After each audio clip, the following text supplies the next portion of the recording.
Buenas tardes a todas y a todos.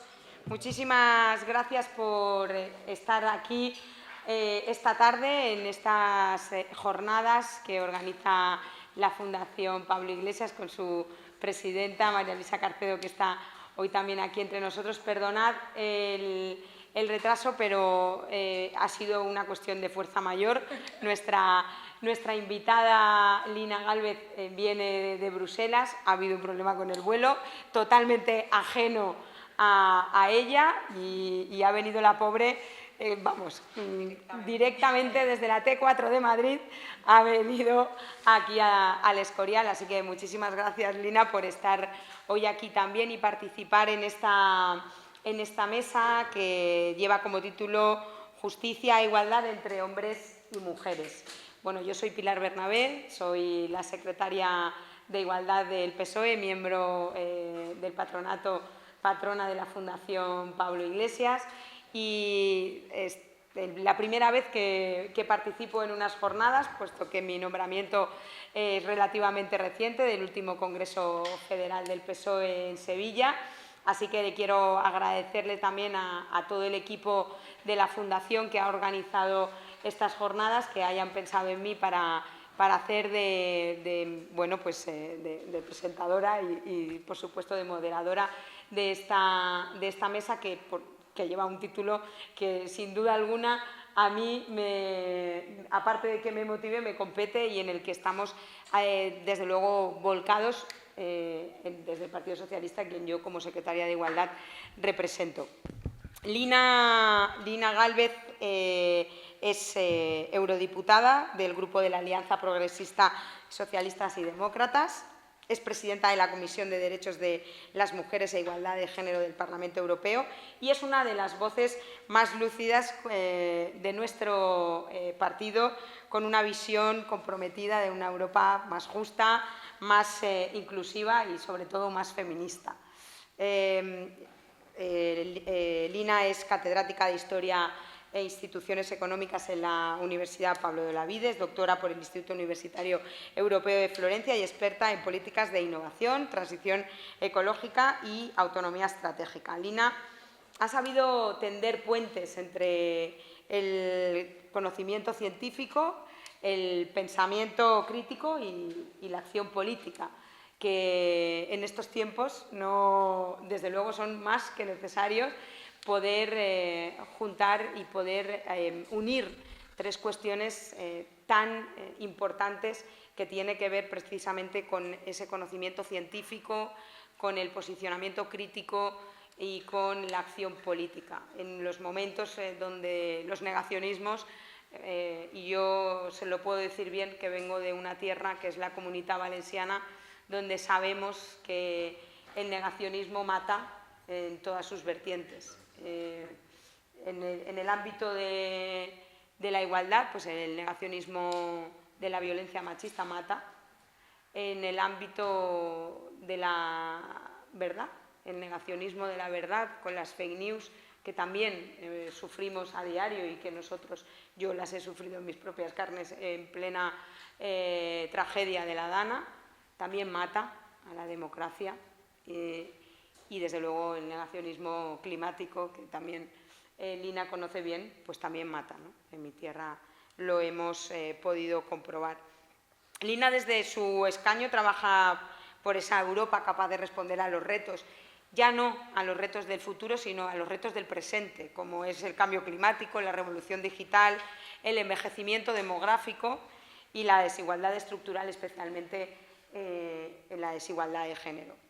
Una feminista socialista y andaluza, con la que yo también he tenido oportunidad de compartir otros espacios donde su convicción también en el Parlamento Europeo le ha llevado a defender un Green Deal, que es como un nuevo contrato social, y ha liderado esas propuestas para garantizar la transición verde y digital sin que nadie se quede atrás, ¿no? Especialmente en los colectivos más vulnerables.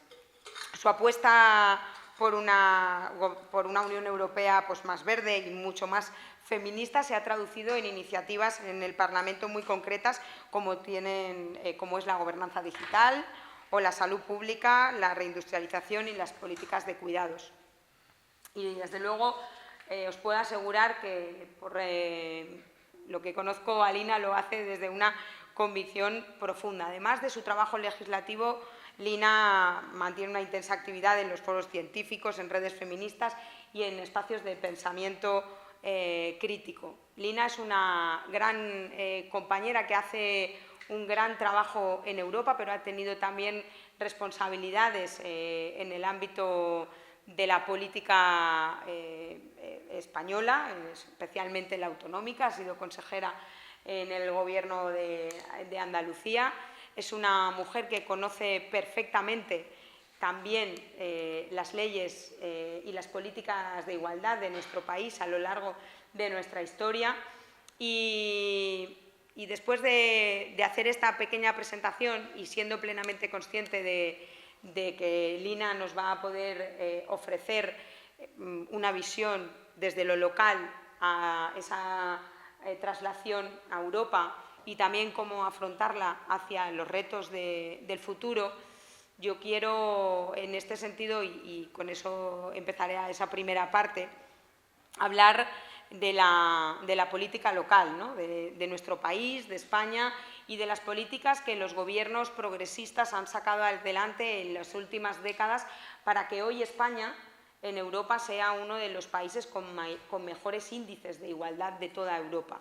Para que ustedes se puedan hacer una idea, España ha pasado de estar en el número 14, en la posición número 14 en Europa, en niveles de igualdad, a ser hoy a estar en la pole position, ¿no? A ser uno de los principales países en niveles de igualdad. Eso ha sido gracias fundamentalmente a las leyes que hemos ido aprobando en los últimos años y que garantizan la igualdad de oportunidades entre hombres y mujeres.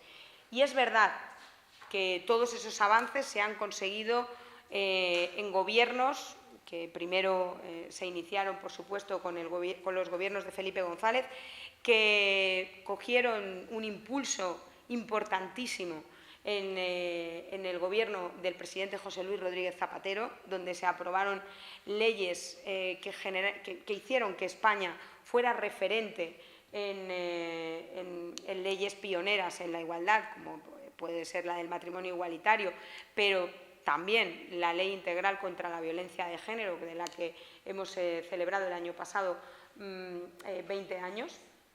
Y, desde luego, el gobierno del presidente Pedro Sánchez en esta última legislatura, en la que hemos aprobado leyes tan importantes como la Ley de Paridad y que además estamos aplicando ya y que en el año 2026 favorecerá y facilitará que todas las empresas tengan en marcha sus planes de igualdad, pero sobre todo que podamos corregir esa brecha de género en el empleo, que es evidente y que necesitamos seguir trabajando para seguir corrigiéndola. Hemos hecho un gran trabajo y un gran esfuerzo a lo largo de estos años, pero la realidad en los territorios en nuestro país está siendo dura, puesto que en el año 2023 los territorios en las comunidades autónomas se produjo un cambio de gobierno hacia unas políticas que han ido dirigidas a posicionamientos más ligados a la extrema derecha, puesto que los primeros gobiernos que se generaron en mayo del 2023 fueron gobiernos de coalición de la derecha con la extrema derecha y, por lo tanto, sus posicionamientos ultra con respecto a la igualdad y al feminismo se vieron plasmados en los programas de gobierno en los territorios. Eso ha hecho que más que nunca las mujeres que han luchado a lo largo de estos años por esa igualdad de oportunidades entre hombres y mujeres y que representan al movimiento feminista, pues tengan más presente que nunca esas palabras de Simone de Beauvoir, que es: los derechos no se consolidan simplemente porque se hayan conseguido, sino que hay que defenderlos y lucharlos para que puedan seguir vivos. Así que, querida Lina, yo creo que es el momento en que podamos poner en valor todo ese trabajo y ese esfuerzo de lo que hoy en España hemos conseguido y cómo ha influido y hemos servido y somos hoy ese faro para el resto de Europa. Bueno, pues, ante todo y sobre todo, disculpa, aunque ha sido culpa de los probadores franceses, pero bueno, ahora sí me toca pedir disculpas. Segundo, muchísimas gracias, Pilar, por tu cariñosa y maravillosa presentación. Y también, como no, muchísimas gracias, directora y director científico a María Luisa, a Pau, bueno, pues por esta invitación que realmente agradezco, que siempre es un placer venir aquí a los cursos de la Pablo Iglesias, a los cursos de escuela, porque bueno, al final siempre es una forma de encontrarse en familia y de pensar colectivamente en ese futuro mejor para el que trabajamos cada día, que es en definitiva lo que intentamos, lo que un futuro y presente. Es una de las cosas que diré que hablábamos mucho cuando lleguemos a la parte negativa de lo que está pasando. Tú hablabas de lo que está pasando ahora en los municipios y demás, pero yo también he pasado que a ver si se me oye bien. Sí, sí. Porque yo también empiezo a tener ya la garganta regular. Antes la tenía muy bien, pero ahora ya la edad de ser la tengo también. Y bueno, de toda la ola reaccionaria que estamos viviendo, donde el ataque a la igualdad, el ataque al feminismo es central, pues veremos que no es una cosa que va a venir, es que ya está. ¿No? Por tanto, también nuestra respuesta, nuestra alternativa por un futuro mejor tiene que ser también por un presente ya mejor, porque ya todo eso está aquí. Bueno, efectivamente Pilar lo ha dicho, en España hemos pasado de ser, ¿no? Yo hace poco me pidieron una reflexión un poco de lo que había sido las políticas de igualdad en España. Yo recuerdo cuando yo me fui a estudiar al extranjero, en la carrera en el año 90, 1990, como el machismo, que además la palabra macho, ¿no? Que se dice incluso en español, era como así como despectivo del resto de otros europeos, ¿no? Como que estábamos muy lejos de los niveles de igualdad de los que estaban los países de nuestro entorno. Estábamos como muy atrasados, ¿no? De hecho, todavía las primeras leyes potentes que tuvimos de igualdad, que llegara el gobierno Zapatero, pues fueron en realidad transposiciones de directivas europeas, ¿no? La de conciliación, ¿no? O sea, no son leyes que partan del Congreso en España, sino que, bueno, pues tenemos que hacer la transposición de los avances que se han hecho en Europa. Quiere decir que eran más que avances en igualdad, aunque la igualdad siempre, la igualdad está en los tratados, la igualdad entre hombres y mujeres está en los tratados y se ha ido mejorando a lo largo de los años. Las políticas que se habían desarrollado casi hasta ahora en el ámbito europeo eran casi de empleabilidad para favorecer el empleo de las mujeres más que políticas en sí mismas de igualdad.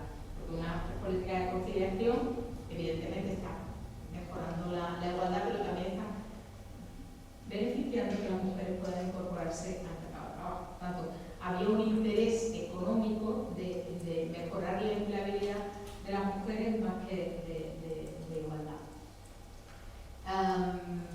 Pero lleva efectivamente, yo creo que el gobierno Zapatero 2004 es un gran faro, es un gran ejemplo, fruto no solo de un movimiento feminista muy potente aquí en España, sino un movimiento feminista que decide también, de la mano de las feministas socialistas, trabajar dentro de los partidos, especialmente dentro del Partido Socialista, y encuentra un espacio de desarrollo dentro del Partido Socialista que luego lleva esas ideas al boletín oficial del Estado, lleva esas ideas a leyes y a políticas determinadas. Y bueno, Pilar lo ha dicho, acabamos de cumplir el año pasado 20 años de la ley de violencia, que bueno, fue la primera ley que aprobó el gobierno Zapatero. Una ley que es la que ha servido de modelo para la directiva de violencia contra las mujeres que hemos aprobado en el Parlamento Europeo el año pasado. El modelo, la ley, incluido la modificación con la ley del sí, que finalmente no pudo pasarse porque no por el Parlamento, que el Parlamento sí aprobó que se incluyera, digamos, la violación y el asunto del consentimiento, pero el Consejo, como sabéis, pues son colegisladores, pues no lo aceptó. Y ya era muy tarde, era al final de la legislatura, y había que decidir qué se hacía, había que decidir si dejábamos la ley pendiente para la legislatura siguiente, esta legislatura, y seguir presionando con que se mantuviese lo del consentimiento, o por otra parte, decir, bueno, la ley es muy buena, la aprobamos y dejamos todo el consentimiento fuera. Hicimos eso, decidimos hacer eso. Yo fui una de las que abogué por eso y puse como ejemplo España. Tuvimos la ley integral en el año 2004 y el consentimiento no se incluía en el 2022, ¿no? O sea que hay realmente un tiempo que mejor ahora que hubiera sido toda la vez, ¿no? Pero bueno, no había consenso y decidimos hicimos bien, porque la aritmética y la situación del Parlamento en esta legislatura es muy distinta al que hubo adelante. Bueno, la ley de violencia, la ley de matrimonio igualitario, la ley de igualdad, que es una ley de nuevo también que se toma como referente en otros países que están muy lejos de tener algo similar, porque era una ley realmente integral, en el sentido que también buscaba la transversalidad en todos los ámbitos. Bueno, ¿cómo habéis mejorado en el ámbito de los propios partidos, de las listas electorales, en las universidades, en el conocimiento, en la judicatura, en los medios de comunicación? Bueno, precisamente porque esa ley lo cubría todo, ¿no? Es verdad que no obligaba a nada. Y es verdad que luego tuvimos una crisis financiera que limitó mucho el desarrollo de esa ley. Es verdad que luego vino un partido que prácticamente la negó vino un gobierno que prácticamente la negó en muchos aspectos, y sobre todo que impuso medidas de austeridad, que eran medidas de austeridad, no hay tampoco que engañarse, empiezan en el 2010, pero sobre todo con los decretos del año 2012, cuando dan un hachazo a todo lo público, a todos los servicios públicos, y eso tiene consecuencias muy directas en la igualdad y consecuencias muy directas en las mujeres, en tanto que somos las principales usuarias de todos esos servicios públicos, ya sea de manera directa o indirecta por otros miembros de la familia, que somos las principales empleadas en esos servicios, y luego somos las sustitutas naturales de esos servicios que, si no se dan, se carecen o son, digamos, de más difícil acceso, al final vuelven a la familia, y la familia tiene a las mujeres conectando nuestro tiempo, nuestras oportunidades y nuestras capacidades reales. Pero bueno, fue una ley importantísima de la que todavía debemos y de la que todavía podemos sentirnos muy orgullosos. También una ley que normalmente no se suele meter en el paquete, pero que creo que es muy importante y que tiene mucho que ver también con estas demandas que estamos haciendo en Europa, también desde este nuevo Verdi, que es la ley de dependencia. La ley de dependencia es la ley que por primera vez en este país incluye la idea de que el trabajo doméstico, ese trabajo de cuidado, es trabajo, que tiene un valor. Hasta ese momento no existía. Bueno, había habido muchísimos convenios de todo tipo para reconocer, para reconocer que había conocimiento de algo, aunque no estuvieran estudios, pues de todas las profesiones masculinas, de todo el corolario de profesiones masculinas. Si tú has estado arreglando coches toda tu vida, pero no tienes ningún título, llega un momento que se te podría reconocer. Las mujeres que llevan toda la vida cuidando, jamás se les había dado la posibilidad de que no se reconociera nada. Es cierto, ¿no?, que esta ley fue posiblemente la que más sufrió en su desarrollo con la austeridad y con la crisis, pero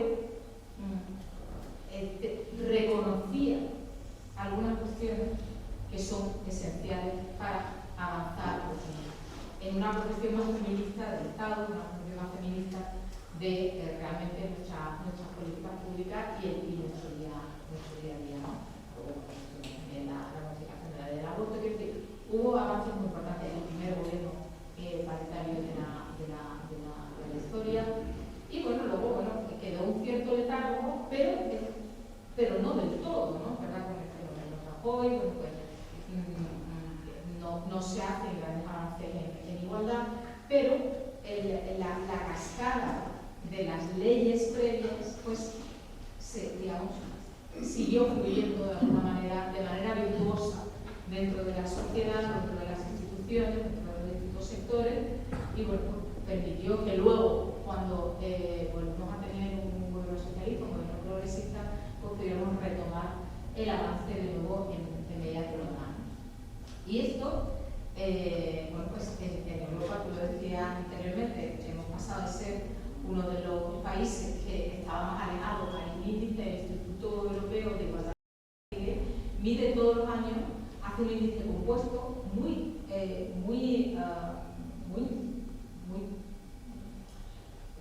completo, porque incluye salud, incluye economía, incluye educación, empleo, poder político, tiempo, mide la variable tiempo, y con todas estas variables pues hace un índice, como digo, único para medir los avances en igualdad de género. Bueno, pues España está el cuarto. Estamos solo detrás de Suecia, Dinamarca y Holanda. Y estamos tan atrás, detrás de esto estamos tan atrás, estamos en los cuartos de 17, o sea, no estamos tan atrás, pero estamos en los cuartos, quiero decir que no estamos en los primeros segundos, principalmente por el empleo. Que si fuera por la otra parte, que si el empleo fuera más dinámico en este país, que es un problema que para las mujeres, para los hombres, o sea, para las mujeres, pues estaríamos por lo menos a los holandeses lo habríamos superado. Más sabemos que gran parte del empleo que tienen para las mujeres es empleo a tiempo parcial. Eso, bueno, pues no es exactamente la solución más igualitaria, es la solución de la empleabilidad que decíamos antes, ¿no? Pero no es la solución realmente igualitaria, ¿no? Y si no fuera por el empleo, estaríamos antes. Suecia empezó a bajar. Desde el cambio de gobierno, desde que no hay un gobierno socialista, ya se ve en el último índice. Suecia ha bajado, sigue siendo el primero, porque claro, lleva muchos años de ventaja. Suecia, gran parte de estas políticas que hemos dicho, se pusieron en marcha, algunas de estas políticas se pusieron en marcha en la década de los 70. Pero ahora hay algunas que están decayendo, algunas de estos avances, algunas de estas políticas en Suecia desgraciadamente están decayendo. De hecho, Suecia y España son los dos países con una arquitectura institucional de igualdad de género más evolucionada. Lo que pasa es que, como digo, por ejemplo, Suecia acaba de descolgarse de algo que montaron ellos, que es la política exterior feminista.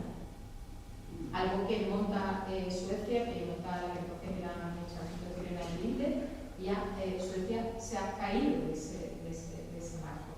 Y poco a poco, bueno, pues irán bajando un poco su índice, pero es muy raro que los alcancemos. Pero bueno, ser los cuartos y casi muy cercano al tercero es una situación buenísima, teniendo en cuenta de dónde venimos y teniendo en cuenta que lo que a nosotros nos lastra para estar más adelante en el índice es precisamente el tema del empleo, ¿no? Que sabemos que es un problema estructural del mercado de trabajo español que va mucho más allá de la desigualdad de género, que la desigualdad de género sea también una función esencial de ese mercado de trabajo. Y como digo, bueno, pues, pero en las leyes pues se ha tomado ejemplo, ¿no? A mí es que era para llenar de orgullo cuando estábamos haciendo las discusiones de la directiva de violencia, como hasta la representante del Partido Popular Europeo, española, en ese momento de una irlandesa, decía, y esto lo que nos hace, lo que nos poner como está en la legislación española, ¿no? O por ejemplo, otra de las grandes directivas que se aprobó en la pasada legislatura fue la de las mujeres en los consejos de administración. Es verdad que aquí eso está parado por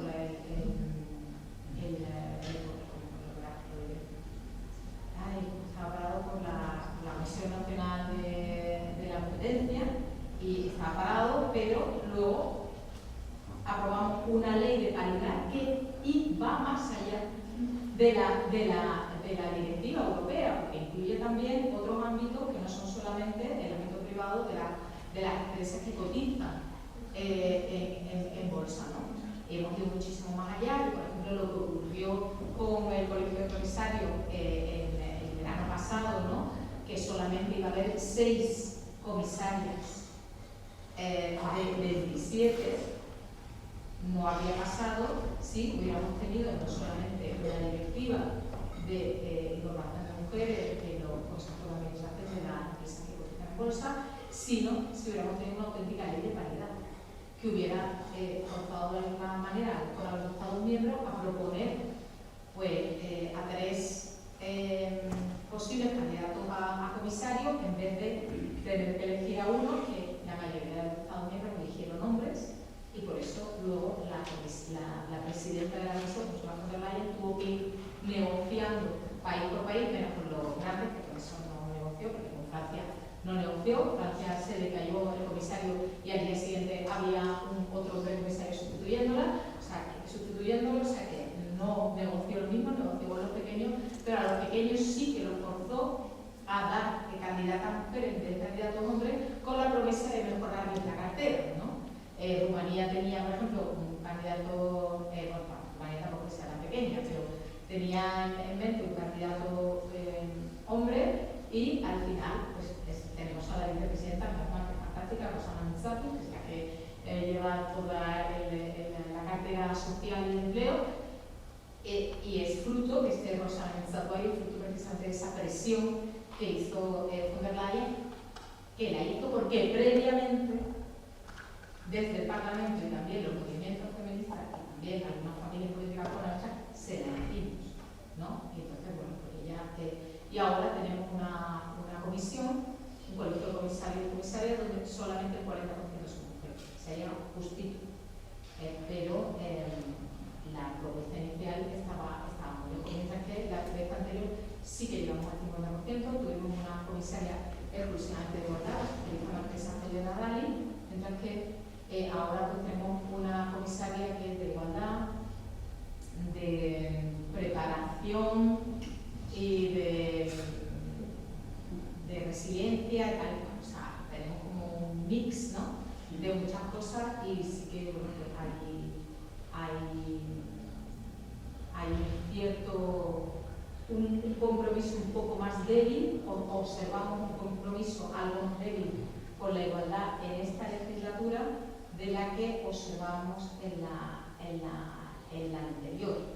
Y en ese sentido, puesto que cada vez hay menos gobiernos socialdemócratas entre los gobiernos europeos, pues el ejemplo de España y el caso de España, para la mayor parte de las mujeres feministas y de las personas que defienden la igualdad en las instituciones europeas, sigue siendo ese faro, pero se ha convertido, por otra parte,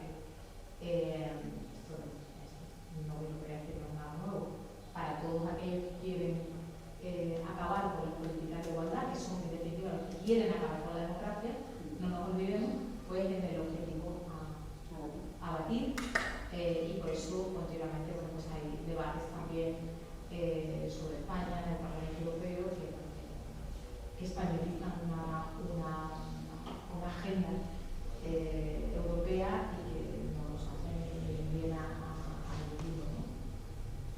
Pues la verdad es que eso nos ayuda ahora a ligarlo con la otra, otra de las cuestiones que creo que también es muy relevante. Antes de pasar a esa parte de la situación actual que tenemos ahora en Europa, con esa ola reaccionaria, cómo está afectando a la política internacional también, a la española, por supuesto, por esta cuestión que decía yo al principio de que los territorios, como somos un país donde tenemos las competencias del Estado de las autonomías, que hace que los autogobiernos pues, tengan muchas competencias, pues se nota mucho ese retroceso en políticas de igualdad. Es verdad que más allá de las leyes propiamente, digamos, las leyes de igualdad que se han ido aprobando, la importancia de tener esa mirada en la acción política, esa mirada feminista, donde además hemos aprobado leyes entre estos gobiernos progresistas que de una manera u otra también han tenido una repercusión de forma directa en la igualdad de oportunidades entre hombres y mujeres. Una clarísima es la reforma laboral. La reforma laboral que, como tú bien dices, a nosotras nos penaliza en el ámbito europeo por un problema estructural del paro en nuestro país, pero es verdad que gracias a una reforma laboral como la que hemos aprobado en el gobierno actual, hoy tenemos más mujeres trabajando que nunca, porque lo que hemos precisamente conseguido es acabar con la temporalidad, que fundamentalmente son las mujeres las que sufrían ese tipo de contratos temporales. Hemos puesto en marcha medidas también destinadas a empleos muy feminizados, como por ejemplo tiene que ver con las mujeres que trabajan en la limpieza doméstica. Todas esas leyes que se buscan para mejorar los problemas estructurales que hacen que España pueda no llegar a la primera posición incluso, pero que efectivamente la arquitectura política de nuestro país está preparada para eso, ¿no? Y de hecho las leyes que hemos ido aprobando, en todas hemos puesto la mirada feminista.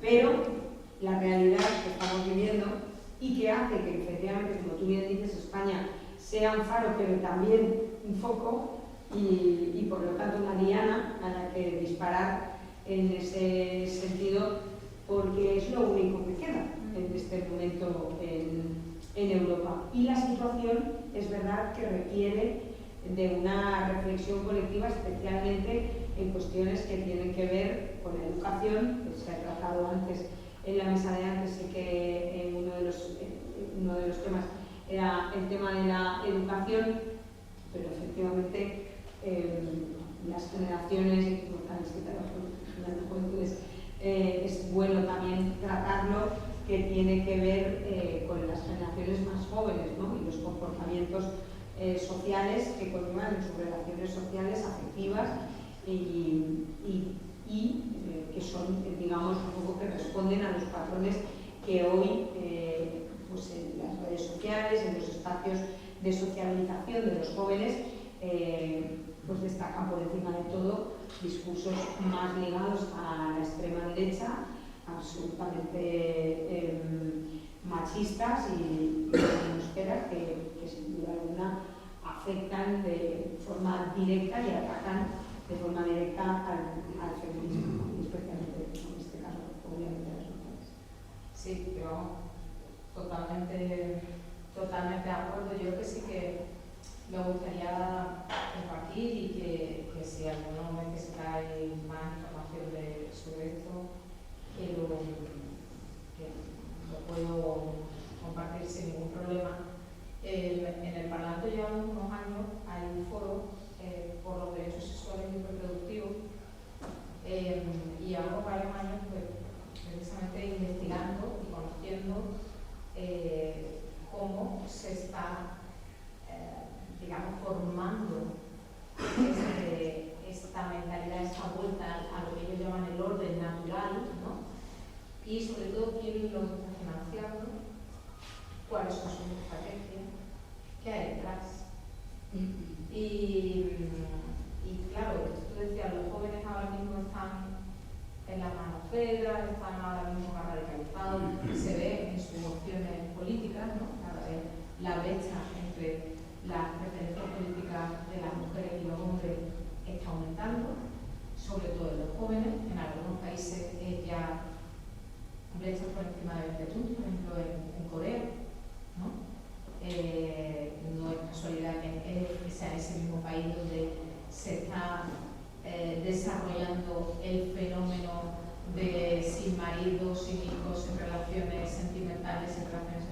como una negación realmente también por parte de las mujeres, no solamente por las mujeres de tener ningún tipo de relación con los hombres, y que hay una organización enorme. Esto no es casual, quiero decir, esto no es que de repente todos hayamos empezado a pensar de otra manera o de repente que los jóvenes han empezado a pensar de otra manera. Esto es fruto de mucho dinero, de unas estrategias clarísimas. Hablamos de millones y millones de millones y están empezando a blanquear las ideas, la mayor parte de ellas de extremismo religioso, de distintas religiones, que por supuesto no creen en la igualdad, no creen en el propio principio de igualdad, no creen en el principio que nos dice que somos iguales. No lo creen. O sea, no ya es solamente el problema que no creen en la igualdad entre hombres y mujeres, no creen en que todos tengamos derecho a los mismos servicios, no creen que todos tengamos derecho a amar a quien queramos amar, no creen en la igualdad. Lo que está en cuestionamiento es el propio principio de igualdad.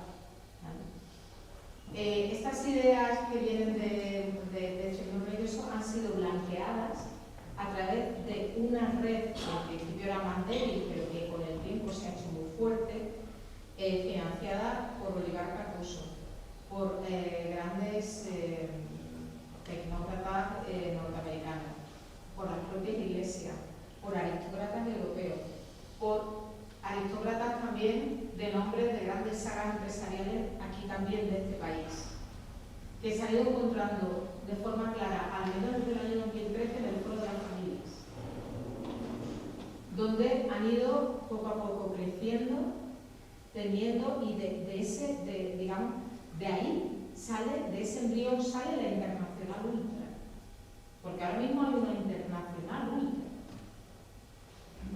porque dicen lo mismo, porque no les da igual contradecirse, adaptándolo a los distintos contextos, ¿no? A mí siempre hay, el ejemplo que mejor se ve esto es que nosotros aquí sufrimos, por ejemplo, que llamaran que la mujer del presidente del gobierno la llamaran Begoña y dijeran que era trans, ¿no?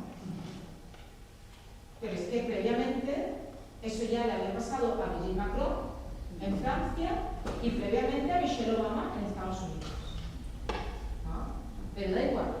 O sea, y ahora tocará donde tenga que tocar, pues habrá quien de Keith Stammer, ¿no? Porque como está ahora ya pagando el 5% para defensa, y en fin, pero si tocara, pues habrá vivienda una mujer de Keith Stammer, que también es extraño, ¿no? Pues lo que toque, ¿no? A quien le toque, pero bueno, esto es una manera de simplemente un ejemplo de cómo pues son como consignas generales que luego van adaptando, pero dicen prácticamente absolutamente lo mismo. Bueno, pues esto se va alargando, como digo, en el año 2013, con una financiación espectacular y extraordinaria, con unas estrategias muy claras de meterse en los parlamentos, como funcionarios de los parlamentos, pero no cualquier comisión, no, en la Comisión de Libertad, en la Comisión de Igualdad, meterse en las Cortes de Justicia, especialmente si puede ser en las de Derechos Humanos, en las internacionales, en medios de comunicación, en universidades. Realmente empezar a cambiar el sentido común con el efecto multiplicador de las redes, pues ha hecho que hayan conseguido realmente. Y es cierto que una parte de la izquierda les ha comprado el marco. Porque a mí, cuando compañeros nuestros hablan de que nos hemos pasado de wokismo, digo, pero ¿por qué asumimos nosotros su marco? ¿Por qué le estamos comprando su marco? Cuando decimos, la palabra género no se puede utilizar. Yo soy muy clara y me gusta ser un poquito provocadora. La palabra género no se puede utilizar. No, vamos a utilizarla bien. Vamos a utilizarla bien. No decir, porque si decimos que no se puede utilizar, estamos comprando el marco de la extrema derecha que dice que esto es una ideología de género, ¿no? Que es lo que les interesa, acabar con toda evidencia científica de las desigualdades estructurales que existen,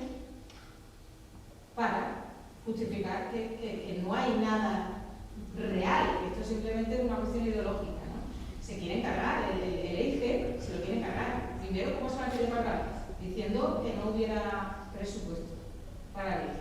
Y ya directamente, cuando se ha mantenido, bueno, pues vamos a cargarnos esto, porque esto simplemente lo único que hace es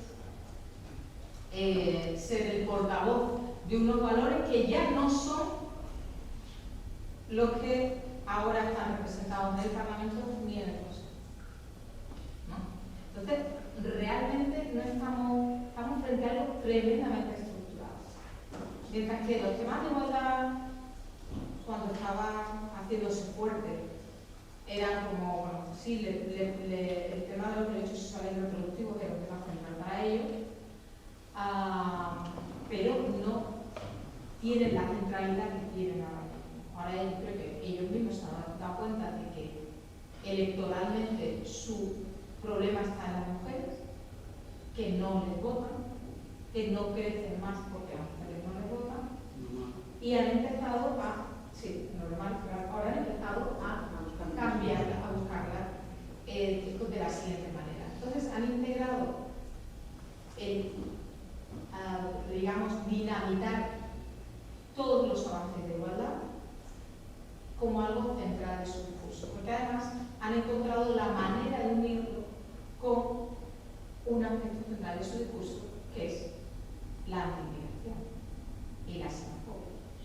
Entonces, ahora están muy interesados en que tengamos hijos y cometen la idea absurda de decir, ¿no?, que si hay derecho al aborto, pues nacen menos hijos, ¿no? Pues si el derecho al aborto hiciera que hubiera más abortos. No, abortos ha habido a lo largo de toda la historia. Si se van a yacimientos arqueológicos van a encontrar hierbas abortivas en los yacimientos arqueológicos. Ha habido siempre. Siempre es un acceso legal y seguro al aborto. No abortan más las mujeres cuando, digamos, está despenalizado el aborto. No, simplemente lo hacen en seguridad, de manera legal, ¿vale? Para ellas y para los profesionales que lo hacen. Bueno, pero eso, en su filosofía, esto no entra. La idea es que estamos en un invierno demográfico, y como estamos en un invierno demográfico, ¿quién va a pagar nuestras pensiones? Va a haber el gran reemplazo. Las poblaciones no autóctonas van a acabar reproduciéndose más y viniendo, y Europa va a acabar siendo Afganistán, ¿no? Y por tanto va a ser peor para vosotras, mujeres, porque vais a tener que llevar velo, porque nos van a reemplazar, porque vosotros os han metido el virus de feminismo en la cabeza, no estáis teniendo hijos, estáis abortando y por tanto nos van a reemplazar. Y claro, por no hablar ya de los gays, que tampoco se reproducen, ¿no? Pues esto es un problema, ¿no? O sea, realmente, y la ideología de género es una ideología nihilista que nos aniquila. ¿Vale? Entonces aquí han encontrado el filón, pero a mes también han encontrado la manera de identificar la violencia de género que antes negaban, ahora ya no la niegan, con la inmigración. O sea, cada vez ahora ellos están a favor de que haya cualquier debate que tenga que ver con temas de violencia, con temas de los derechos de la mujer en Irán, en Afganistán, en donde sea, con tal de decir la realidad, que todos sabemos, que aquí los únicos que matan a las mujeres y cometen violencia contra las mujeres son los musulmanes. Entonces, eso está metiendo miedo a las mujeres. En Austria ya les ha funcionado. Las pasadas elecciones austríacas fueron la primera vez que los partidos de extrema derecha tuvieron un apoyo de las mujeres. Y cuando se les preguntó a las mujeres, cuando nuestras compañeras de la FEP nos lo estuvieron explicando, contándonos por qué, porque a las mujeres votaron con miedo a que las violaran por la calle, que los inmigrantes las violaran por la calle. Sabemos que Austria tampoco es el país más claro, pero esta es la realidad que tenemos. La realidad es que el feminismo es el movimiento más democrático del siglo XX y de parte del siglo XXI. Y por tanto se han dado cuenta que si quieren controlar, limitar la democracia o acabar directamente con ella, eso pasa por acabar con el feminismo. Y como dije antes, que están en contra de la idea misma, en contra de la idea misma de igualdad, que es muy fuerte, en contra de la idea misma de igualdad. Y esto ya está ahí. El problema no es solamente esta internacional ultra de extrema derecha. El problema es el coqueteo. Bueno, aquí no es coqueteo, aquí ya que duermen juntos, ¿no? Del Partido Popular con la extrema derecha, pero también el Partido Popular Europeo. El Partido Popular Europeo sabe que tiene una mayoría alternativa y la está usando. Cierto que no todo el partido, la familia popular europea está en lo mismo, pero claro, la está usando. Y empieza también, como yo decía, empieza a haber un apoyo más tímido a la igualdad. Sobre el papel sigue todo, pero se están intentando mover cosas. Aquí hay algunos que somos o hemos estado en la universidad y por tanto sabemos lo que son los programas marco de integración. Es el tercer programa con más dotación presupuestaria de toda la Unión Europea y luego en esa cascada virtuosa pues se fijan los programas nacionales de investigación y por tanto depende en gran medida qué tipo de conocimiento se orienta el conocimiento y de qué manera, ¿no? Bueno, pues en el último programa marco de investigación, el que está ahora en vigor, había una cierta condicionalidad de género. O sea, si tú querías que te financiaran tu proyecto, pues tenías que hacer un plan de igualdad en tu equipo de investigación, en el consorcio en general, tenías que procurar tener un equipo que fuera equilibrado, etc., una serie de cosas, ¿no? Bueno, pues en aras de la simplificación estamos proponiendo quitarlo. Ha sido como por parte del Parlamento, como puedo decir, casi que hemos conseguido que se quede. La simplificación que viene por todo, claro, se puede llevar por delante muchísimas de las exigencias que están vinculadas con un presupuesto con perspectiva de género, las evaluaciones de políticas, realmente todo eso, cuando vamos a una simplificación que lo que busca es limitar la democracia, esto está en riesgo. El propio gobierno de Andalucía, recordado que yo fui consejera del gobierno de Andalucía, el gobierno de Andalucía era pionero en el mundo, junto con la ciudad de Viena, en los presupuestos con perspectiva de género. Una ley del año 2004. Se tenía gente de todo el mundo allí a conocer cómo se hacían los presupuestos, la metodología de los presupuestos con perspectiva de género. De hecho, fue el único gobierno que no disminuyó el presupuesto, el porcentaje dedicado a políticas de igualdad durante la crisis de 2008 y luego la crisis de la deuda soberana y todas las medidas de austeridad. El único que no disminuyó el porcentaje, el compromiso con políticas de igualdad, porque tenía la evidencia de lo que esas políticas estaban haciendo, los números de dónde iba el dinero y dónde lo iba, y que si se movía tenía un impacto en la igualdad. Bueno, pues el año pasado, el moderado presidente de la Junta de Andalucía, el señor Moreno Morilla, de moderado aquí en Madrid, todo el mundo lo que hace de moderado, el moderado presidente de la Junta de Andalucía lo quitó de un plumazo en un decreto de política. Ya no hay presupuesto sensible a nivel local, porque podemos hacer muy buenas leyes, pero esas leyes y esos principios hay que implementarlos en los territorios y al final pues eso se va diluyendo, por mucho que hagamos, sobre todo cuando no hay una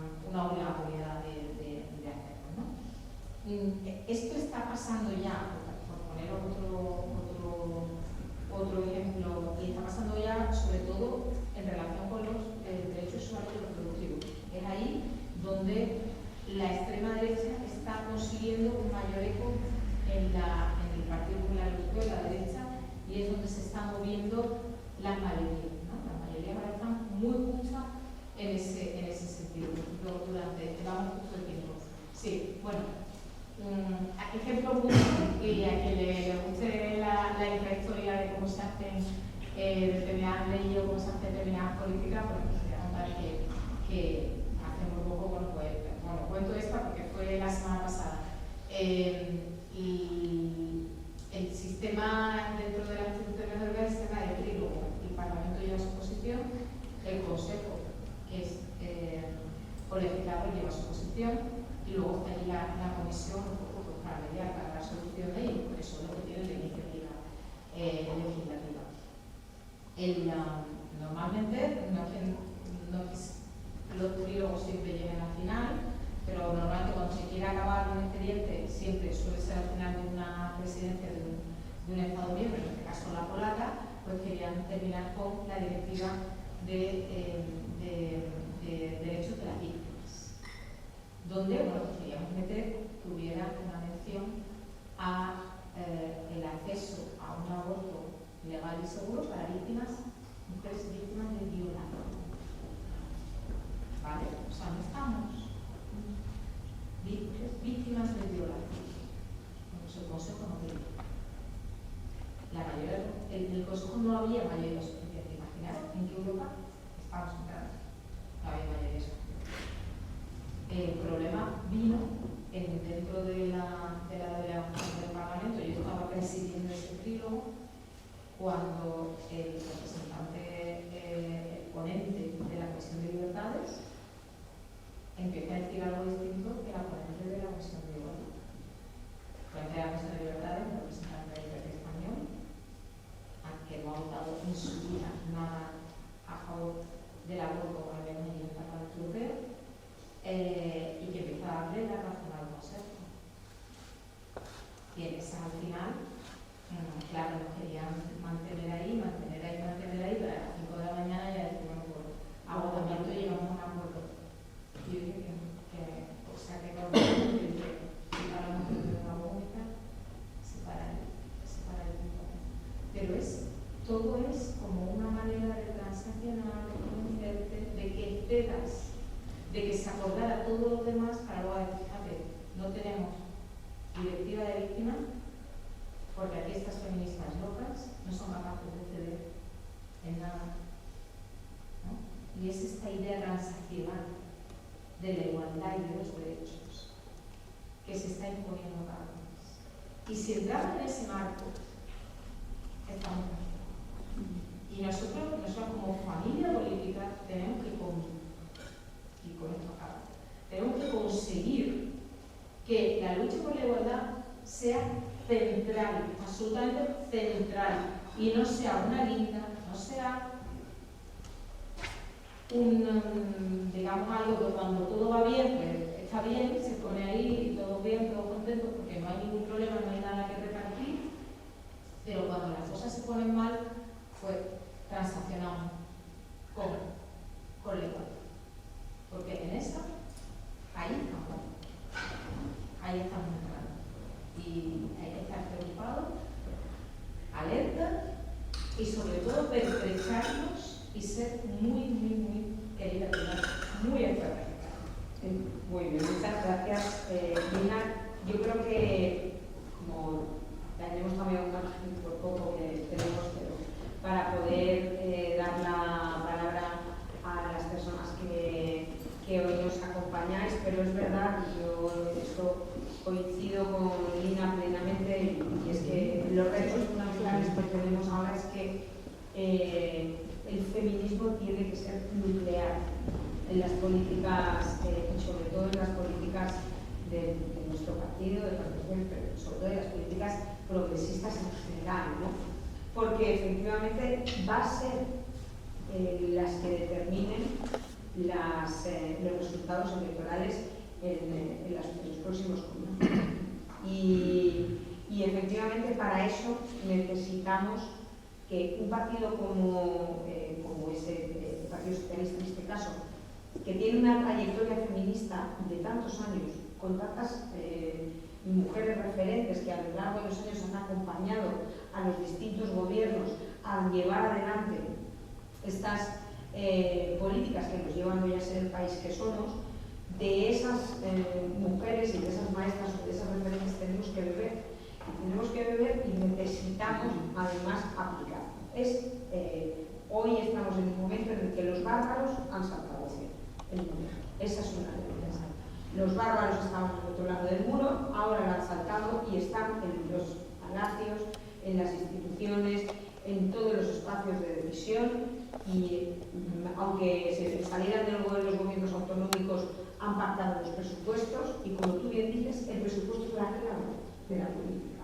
Por lo tanto, efectivamente, nuestra principal labor hoy como partidos progresistas es que el feminismo sea una cuestión nuclear, porque la batalla ideológica que se dio en 2023 se va a dar en el ámbito de la igualdad de feminismo.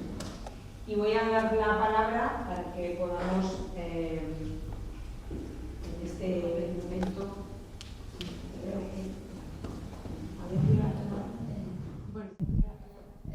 Bueno, yo muchísimas gracias, encantada. Lina, muchísimas gracias por el esfuerzo. A ver, ¿por qué somos feministas? No es una cuestión de moda, no es una cuestión que se nos haya ocurrido ahora, no hay una cuestión que ni siquiera surge con las sufragistas. Somos socialistas, somos feministas porque somos socialistas. Y si informo, acabamos de publicar en la Fundación Pablo Iglesias un libro sobre el voto femenino en España, el famoso debate de Clara Campoamor, que en realidad fue el voto del Grupo Parlamentario Socialista y de Manuel Cordero. Y conviene que sepamos la historia, conviene de dónde venimos y conviene cuáles son nuestros orígenes. Los primeros socialistas hacían un llamamiento continuamente a las mujeres que se acercaran a los centros obreros, que participaran en las casas del pueblo, las iban a buscar para que participaran. Y hay frases maravillosas de Pablo Iglesias y de otros primeros socialistas. Defendemos el feminismo porque es nuestra raíz, porque somos así, aunque hubiera costado en algunos ámbitos y en algunos momentos avanzar, pero es que era duro de donde se partía, ¿no? Por tanto, yo siempre digo esto cuando hablamos del estado de bienestar. ¿Por qué defendemos el estado de bienestar? Porque es nuestro origen. ¿Por qué defendemos el feminismo? Porque es nuestro origen. Y yo creo que esta idea no podemos separarnos de ella nunca. Y bueno, ya dejo la palabra. Tenemos el libro, se titula Manuel Cordero y el voto femenino. Está en nuestra página y recomiendo a todo el mundo que lo lea. Los think tank, las financiaciones neoconservadoras, neoliberales, que la socialdemocracia tenemos ya un reto de por sí duro de combatir, porque no tenemos la fortaleza ni económica, ni mediática, ni etcétera, etcétera. Pero el esfuerzo que están haciendo en inversión multimillonaria, en llegar a la idea de la gente, de las personas, a su pensamiento, a su psicología, es tremendo. Por tanto, seamos conscientes que tenemos una batalla por delante durísima en el conjunto de la socialdemocracia y en el feminismo en particular.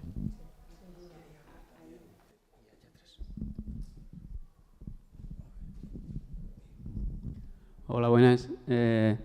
Yo hace un tiempo hice una comparación, por ejemplo, Gordon Brown en el gobierno británico juntó los sindicatos con el Partido Laborista Británico, no estoy muy seguro, y perdió. Y se pegó, creo que 17 años en la oposición por hacer una mezcla que realmente no tenía potencia suficiente o que no daba el caso.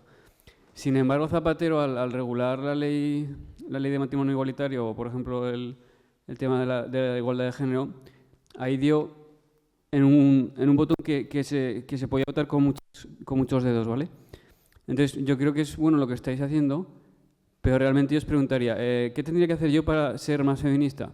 O para entender el feminismo de una forma, porque yo puedo entender cosas que pasan y les puedo aplicar un cierto tacto, un sentimiento. Pero aparte, pues por ejemplo, hay un máster en feminismo, hay una carrera en la Universidad Autónoma de Barcelona que es sobre feminismo, pero eso estamos hablando de cosas académicas. En el partido en sí debería de haber algún tipo más de formaciones para poder saber qué es el feminismo, no como lo pienso yo o creo que es, sino para que, y esto no es un adoctrinamiento, no es un autonombramiento, es una forma de entender mejor el mundo desde la perspectiva feminista, que al fin y al cabo es mejor porque desde la biología de la mujer se percibe una sociedad mucho mejor que desde la biología del hombre, que es el que se a matar y a todo esto. Gracias. Pasamos aquí, así vamos a juntarlas para poder exponer. ¿No más queréis? Diputada Lina, la verdad es que hemos recibido por mi parte con beneplácito todo lo que nos ha dicho sobre el tema del feminismo, y quisiera contar alguna anécdota colombiana sobre el tema del aborto. Yo fui el ponente en Colombia del tema del aborto, que llegaba hasta las 24 semanas. Me llevé una frustración porque yo quería era despenalizar totalmente el aborto. Yo creo que penalizar el aborto es una vulneración de la igualdad porque es el único tipo penal que tiene prácticamente sexo, es decir, está hecho específicamente para mujeres. Cuando propuse el aborto en Colombia, había 436 mujeres condenadas, no olvido la cifra, algo así como 4.834 investigaciones en marcha, ni un solo hombre condenado, ni un solo hombre investigado, etcétera. Y esto claro que produjo un revoltillo complejo en el debate. La sorpresa que me llevé en sala plena, 9 magistrados, es que casi no consigo las mayorías para el aborto, y quienes votaron en contra del aborto fueron precisamente las mujeres. Solamente una acompañó la decisión, y a mí me da dificultad entender por qué razón, porque mi anécdota va buscando una respuesta en usted sobre el tema de que yo encuentro que de un lado se habla de igualdad, de otro lado se habla de feminismo, y en el caso del aborto yo hablé de libertad. Yo hablé de libertad y de dignidad. Ese no era un tema de igualdad, era un tema de libertad. ¿Por qué razón? Porque estábamos negando a la mujer su proyecto de vida, estábamos negando su autodeterminación, estábamos negando su libertad para efectos de los derechos reproductivos, etcétera. Muchas cosas involucradas, pero en el trasfondo de todo esto, dignidad. Y bueno, les quiero contar que el debate fue tan amplio que tuve amenazas de muerte, hubo gente que se hizo elegir publicando vallas con mi nombre como asesino. Yo en el momento presidía la corte y lo que quería era de alguna manera dejar sentado como la falta de aclimatación de la idea de la libertad. Para mí el tema aquí es libertad de la mujer, y libertad de la mujer en el tema del aborto. Hay un malentendimiento, siempre se creía por quienes eran contradictores que si se aprobaba el aborto todas las mujeres iban a hacer fila india para abortar, y esto era absurdo. Para mí el aborto es de los dramas más complicados que puede haber una mujer. Para mí el aborto es un capítulo que le falta a los libros de psiquiatría. Sin embargo, el tema, las lecciones que saqué allí fue primero, me tocó una negociación, y la negociación fue la de que no se diera la despenalización total, sino que me subí un poco en la rueda de Reino Unido, en la rueda de Corea, para llegar a la semana 24. No pensé que lo lograra, yo pensé que lo máximo a lo que podía llegar era el 6, pero bueno, logramos la semana 24. Segunda lección que me dejó esto, cómo la mujer de manera mayoritaria está en contra del aborto. Me parecía sorprendente esto, mirando lo que fue el movimiento en Colombia. Cómo la mujer se autolimita, cómo la mujer se niega a la libertad. Tema cultural, hablaba hace un rato con María Luisa que el ser humano es fundamentalmente un fenómeno cultural, es decir, la cultura hace una zeta de la vida de uno y las circunstancias, etcétera. Otro problema que encontré allí, pero hay un problema adicional. Y el problema adicional es cómo no entender que esto tiene que ver con una política pública. Si hubiera un Estado que aquella mujer que aborta por necesidad le dijera, voy a acogerte, voy a protegerte, que necesita, pero una sociedad donde todavía despiden de su trabajo a una mujer cuando el patrono descubre que está embarazada, esto es la barbarie total. Pero bueno, la idea es que logramos dar ese avance. El avance fue en contra de la mujer, el avance fue en contra de lo que en últimas se plantea equivocadamente como un fenómeno de igualdad. Se negaba allí el tema de la libertad en eso.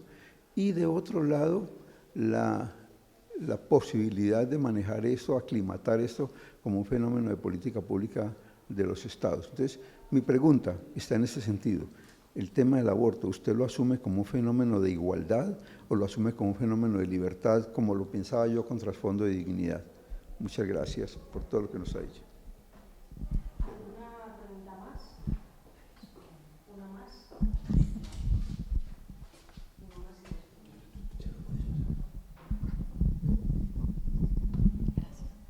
Hola, buenas tardes. Quería hacerles yo una consulta que de repente, claro, me pueden decir, no, es absurdo lo que estás comentando, pero para eso he venido, para aprender y para ver cuál es la idea política, para ver si se puede aplicar o no las iniciativas del otro lado del Atlántico.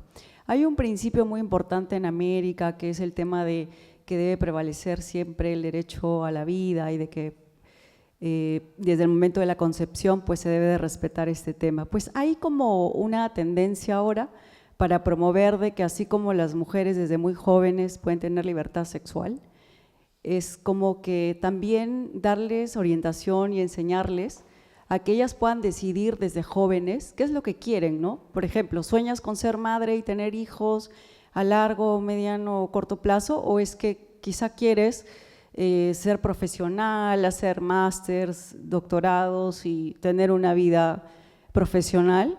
Entonces, se está promoviendo en algunos lugares de América, específicamente en mi país, que es Perú, de repente educar o motivar que se pudiera hacer esta operación de las trompas de ligadura o de las trompas, ligarse las trompas de falopio, no sé si es el término correcto médico. Entonces, quizá con ello sería como una solución salomónica, ¿no? Ya no atacaría tanto a la propia individualidad del ser humano, en este caso una mujer, de que quieran decidir las leyes, lo que ella quiere o no hacer de su vida, sino es que ya es un tema de voluntad. Bueno, esa era mi pregunta. ¿Y cómo se podría aplicar eso desde la medicina, desde la política y desde finalmente los derechos fundamentales de los seres humanos, ¿no? Gracias.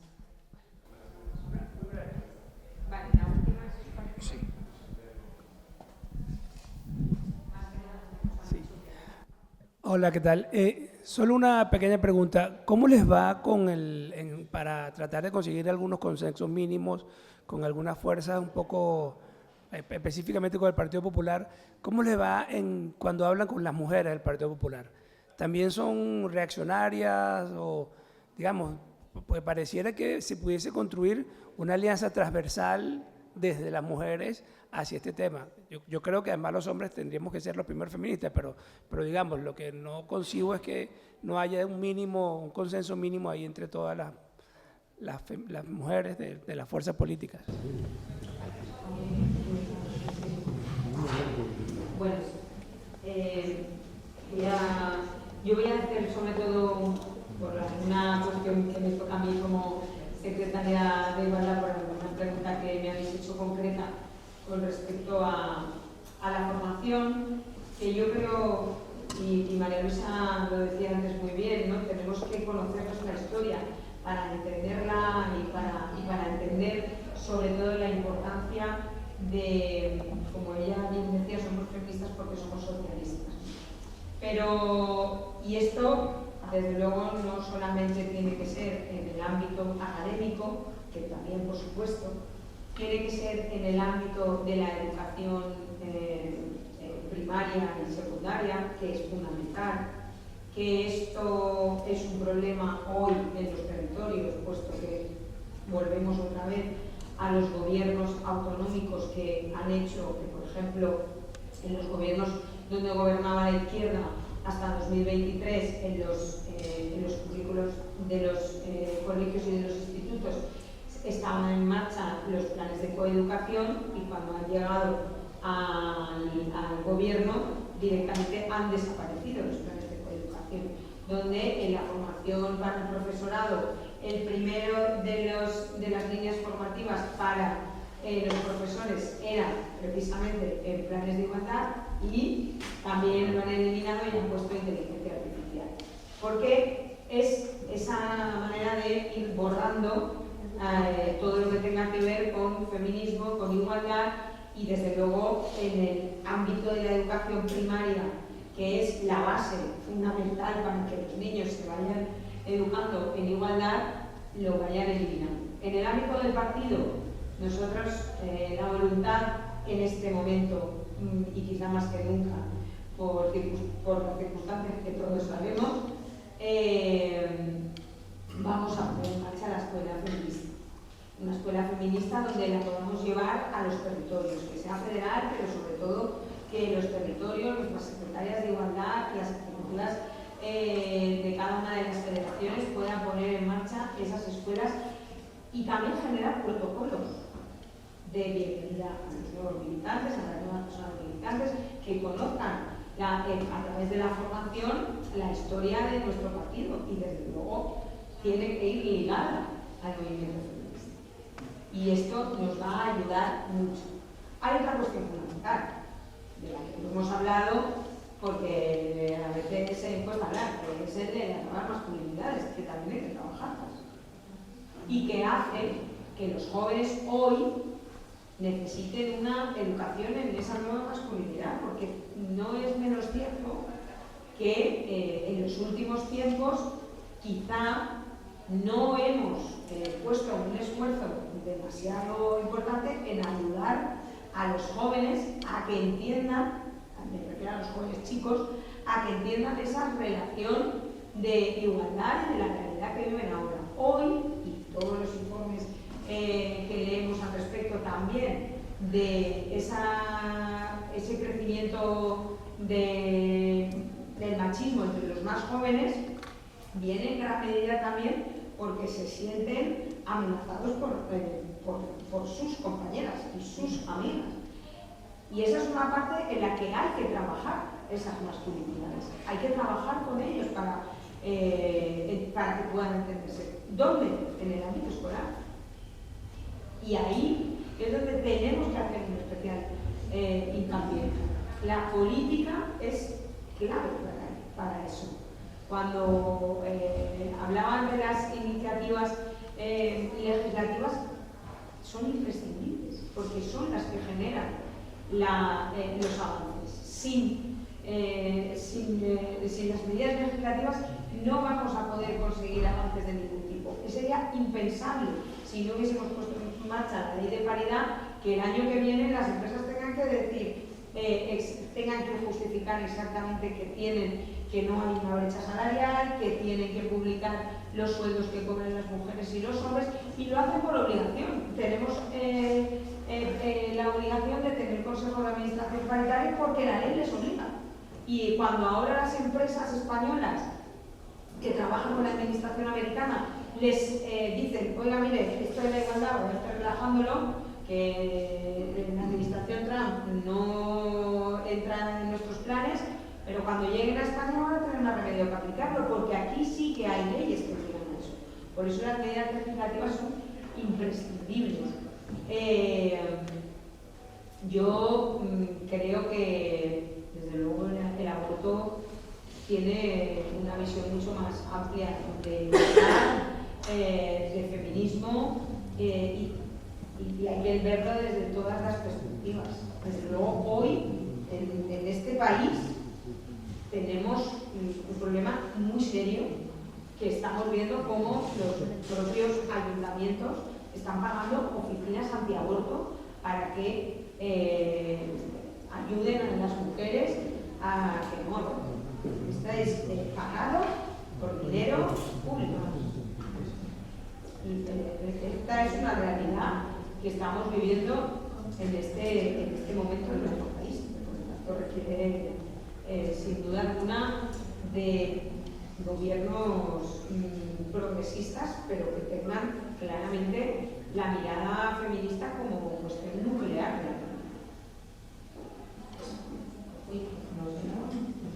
O sea, como proyectamos la voz. No, totalmente lo que está. Engancho con lo que está diciendo Pilar al final. Efectivamente, una de las estrategias de estos grupos ultra internacionales es, a través de la financiación pública, hacer cambiar, digamos, toda la arquitectura institucional y política en torno sobre todo a los derechos sexuales y reproductivos de las mujeres, disfrazándola de servicios sociales, ¿no? A través, en muchos casos, de órdenes religiosos de otro tipo, pero a través de ahí. la pregunta más directa de igualdad o libertad. Yo creo que no hay libertad sin igualdad. O sea, que es una cuestión de las dos cosas. Yo no creo que tengamos la libertad. Preguntabas tú también de la libertad de la libre elección. Es que yo, por ejemplo, no creo que haya libertad ni podemos construir nada sobre la libertad cuando no hay, por ejemplo, precondiciones materiales que nos den una mínima igualdad para tener libertad. Por ejemplo, yo soy abolicionista de la prostitución, como lo es también nuestro partido, entre otras cosas porque creo que esta idea no es que las mujeres eligen el prostituirse, no, es que la mayoría no tienen otra opción que ganarse la vida de esa manera. ¿Es eso libertad cuando tu abanico de posibilidades y de elecciones es así de pequeño? No. También nuestra libertad para elegir está muy condicionada por la socialización. Preguntabas, bueno, ¿por qué las mujeres están, la mayoría en el caso colombiano, estaban en contra? Bueno, pues porque seguramente nos han socializado más cerca de defender esa vida que nosotros engendramos, que llevamos dentro. Por tanto, a las que van a acabar llamando asesinas, bueno, aunque el Papa Francisco llamó sicarios hace un año a los médicos que practicaban abortos, fue en Bruselas, cuando vino a visitar, nos habló y utilizó la palabra sicarios, ¿no? Pero a las que llaman asesinas, pues, ha matado al fruto de sus entrañas. O sea, me quedo con esto de que es una asignatura pendiente de los libros de psicología, efectivamente, no solamente por lo que implica, sino por cómo socialmente te pueden tratar y las condiciones.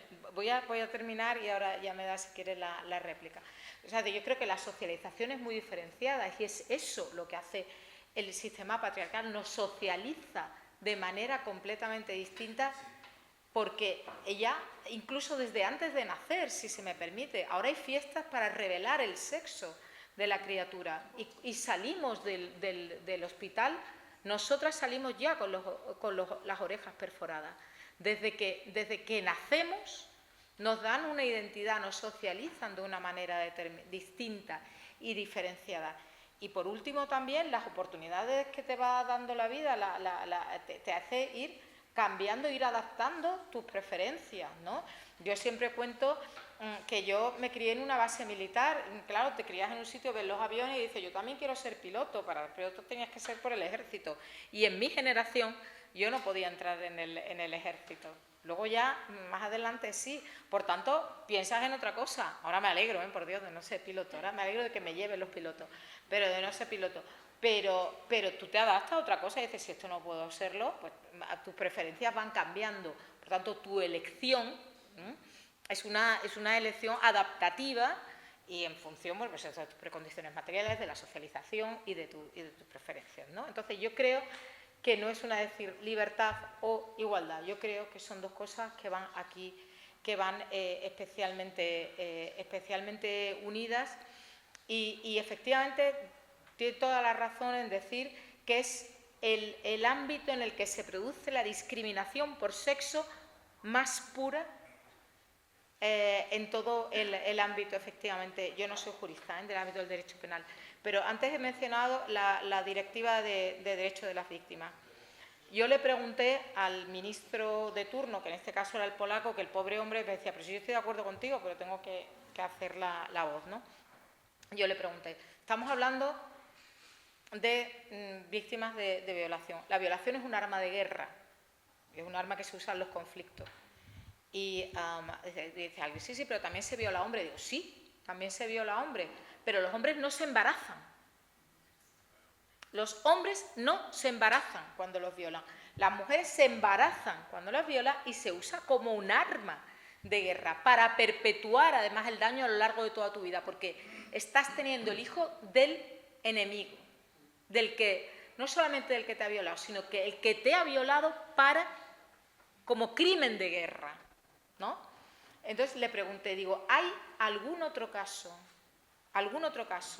en el que una víctima de un crimen de guerra, un crimen contra la humanidad, pues lo puse en el caso de violaciones como crímenes de guerra, no esté recibiendo el tratamiento médico aconsejado por lo que le han hecho? Y me tuvo que decir, no hay ningún otro. Pues eso es una discriminación pura por razón de sexo, porque los hombres no se embarazan, ¿no? Por tanto, totalmente de acuerdo con eso, y no me extraña que costara muchísimo, porque las fuerzas que están en contra del aborto son... Bueno, eso podemos ponernos a hablar ahora también de eso. Pero no vamos a poder hacerlo. Pero, tenemos que hacerlas para pero sí que quiero terminar con como también lo de la libre elección. Es que creo que se están poniendo en un debate equivocado, engañoso. Os están engañando, porque la cuestión no es tener hijos o trabajar, no. Los hombres han tenido hasta hijos legítimos, ilegítimos y de la vecina. Y han podido trabajar, ser reyes, ser presidentes, ser investigadores, ser lo que sea. Hasta los curas, que se supone que no podían, también tenían hijos. Ellos más. Por eso dice, no digan nunca de este agua no beberé, ni este cura no es mi padre, ¿no? Bueno, pues eso es lo que queremos. Igualdad es eso, tener los mismos derechos, poder desarrollarnos, poder ser madres, pero al mismo tiempo también poder desarrollar una carrera. Por tanto, todo eso es tramposo, es tremendamente tramposo. Ahora, Vox, allí en el Parlamento Europeo, están hablando de las mujeres no les garantizamos el derecho a quedarse en casa. En eso están, pero es lo que os he dicho antes, porque quieren, porque han visto que si las mujeres están en casa tendrán más hijos, aparte habrá luego en la cuadratura del círculo, porque además son ultraliberales, por tanto no quieren, están bajando impuestos, no quieren que haya gasto social, por tanto las mujeres en casa para que hagan todo aquello que el Estado del Bienestar no va a seguir haciendo, porque ellos no están dispuestos a pagar impuestos, ¿no? Por tanto, en la cuadratura del círculo para también en un ambiente de revolución tecnológica donde van a faltar posiblemente muchos empleos o va a haber temas, no haya competencia a los varones en los mercados de trabajo. Es la cuadratura del círculo machista. Perdona, un minuto. Perdón, porque...